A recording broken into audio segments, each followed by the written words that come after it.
চাৰিওফালে কেৱল মৃত্যুৰ বিভীষিকা, চাৰিওফালে কেৱল মৃত্যুৰ কিৰিলি। মৃত্যুৰ উপত্যকাত পৰিণত আজি আই ধৰণী, কৰোণাৰ হাতত আত্মসমৰ্পণ আজি আই অসমী। চাৰিওফালে মাথোঁ মৃতকৰ আত্মীয়ৰ হাহাকাৰ, নাই আজি পৃথিৱীত মানৱৰ অহংকাৰ। আমেৰিকাৰ ৰাষ্ট্ৰপতিও দেখিছে আজি কৰোণাৰ সংহাৰ, ভাৰতৰ প্ৰধানমন্ত্ৰীও দিছে আজি অশ্ৰুসিক্ত লকডাউন।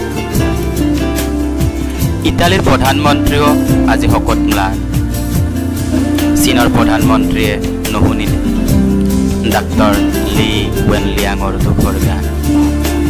স্পেইনে কান্দিছে আজি ৰাজকুমাৰী মাৰিয়া তেৰেছাৰ বিৰহত।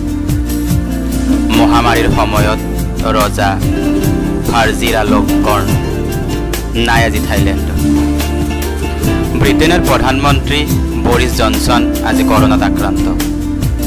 ব্ৰাজিলৰ ৰাস্তাত সুখৰ বাৰ্তা বিলাবলৈ মাকোব্ৰামৰ নৃত্য আজি দুৰ্দান্ত।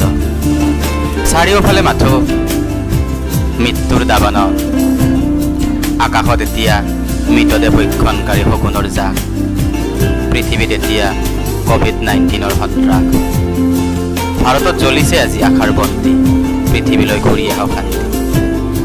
অৱসান হ'ব নেকি যুগ কলিৰ, আবিৰ্ভাৱ হ'ব নেকি অৱতাৰ কল্কিৰ।